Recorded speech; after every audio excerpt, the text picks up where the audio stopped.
Seria Francesco Bagnaia o Max Verstappen da MotoGP? Esse é o assunto de hoje, aqui no Grande Prêmio.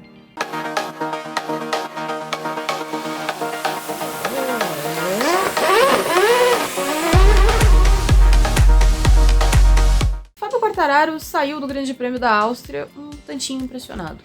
Ele saiu de lá dizendo que o Francesco Bagnaia é o Max Verstappen da MotoGP. Só que se a gente olhar para a Fórmula 1, qual é a situação do Max Verstappen? Ele lidera com uma folga impressionante, né? Ele hoje soma 339 pontos, com 138 a mais do que o Sérgio Pérez, que é o segundo colocado. O Verstappen também venceu 11 das 13 corridas no ano. Quando a gente olha para a classificação da MotoGP, o cenário é um pouquinho diferente. O Pecco Bagnaia tem 251 pontos de frente, 62 a mais do que o Jorge Martin. Então tem uma diferença considerável ali entre eles, né, do tamanho da vantagem. O Pecco venceu 5 dos 10 GPs do ano, e se a gente fizer a conta global, considerando GP e Sprint, então o Pecco venceu 9 de 20 corridas.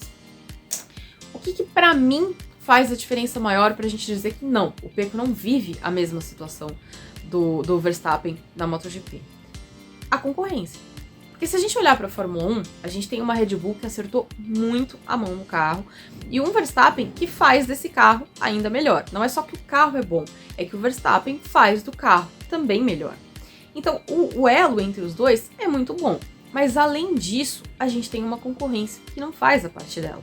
A briga pela segunda colocação é muito boa, tem muita gente ali envolvida e tudo mais, mas não tem ninguém pra ir lá e peitar o Verstappen. E não tem por uma série de condições, especialmente porque o carro também não chega lá. Talvez a gente tenha pilotos igualmente bons, né? Acho que Hamilton, Alonso, Norris, Piastri. Se tivessem carro, podia ser que eles chegassem lá e pudessem fazer frente. Só que isso não acontece, porque os carros não existem, basicamente, né? Eles não têm a força pra ir lá e encarar a Red Bull. No caso da MotoGP, isso é diferente. A Ducati é a moto dominante? Isso é uma verdade. A Ducati conseguiu chegar nesse momento de ter a melhor moto do grid. Já não é de hoje, tá? Já tem alguns anos que a Ducati é a melhor moto do grid. Mas não é como se a concorrência não existisse. A KTM tem uma boa moto, a Aprilia tem uma boa moto. Talvez a concorrência não exista quando a gente fala de Honda e Yamaha, porque essas coitadas, elas estão com a menor condição de enfrentar a Ducati. Mas a Ducati tem seus rivais, então o Pecco tem seus rivais. Ele tem gente para chegar ali, peitar e tentar roubar uma vitória. Se isso não acontece, é muito mais pelo que o Pecco é capaz de fazer do que em si, porque os outros não têm essa condição, porque eles não têm um equipamento para fazer isso. A gente viu ao longo do ano alguns outros pilotos, né? O Brad Binder, por exemplo, dificultou algumas vezes a vida do Pecco em corrida sprint. A gente já teve o Alexis Spargaró vencendo uma corrida pela Aprilia. Então o cenário na MotoGP é diferente nesse sentido. A gente tem um piloto dominante, a gente tem uma marca dominante e isso é igual nas duas categorias, tanto com Pecco e Ducati, quanto com Verstappen e Red Bull. Mas a gente também tem outras marcas para fazer frente. Se a gente olhar na tabela de classificação do campeonato, nem vai parecer, né? Vai parecer que a Ducati está nadando ali tranquilamente. Mas isso se deve também ao volume de motos no grid. A gente está falando de uma marca que tem 8 pilotos. Então, nas vezes que o Pecco perdeu, ele perdeu pro Bezzecchi, por exemplo. E aí, o que acontece? Os pontos vão para a Ducati do mesmo jeito. Então, a Ducati continua sendo a marca dominante também por isso. Porque o Pecco tem adversários, inclusive caseiros. Porque essa é uma outra diferença em relação à Fórmula 1, né? Na Fórmula 1, todo mundo é construtor. Então, todo mundo faz os próprios carros. Mesmo que eles compartilhem motor, os carros são bastante diferentes entre si.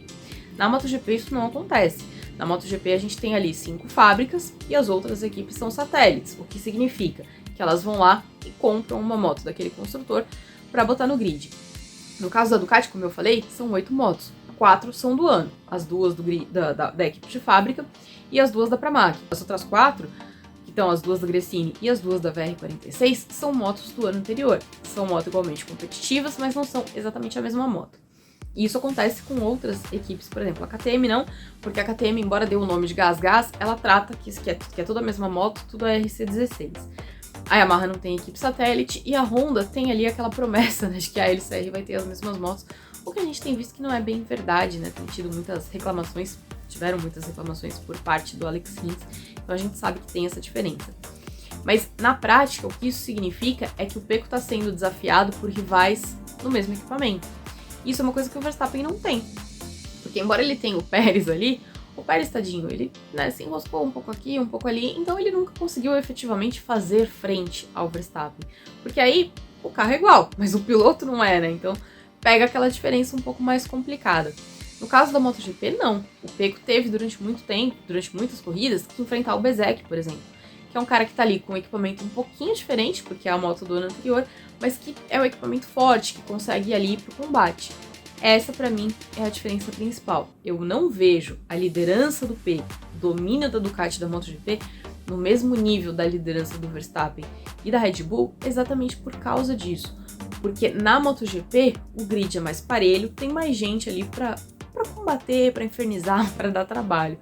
Na Fórmula 1, isso não acontece. A Red Bull tá muito dominante, também porque os outros não fizeram a parte deles.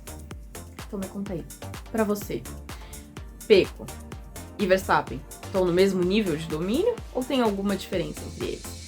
Me diz o que você pensa e a gente se vê na semana que vem. Valeu!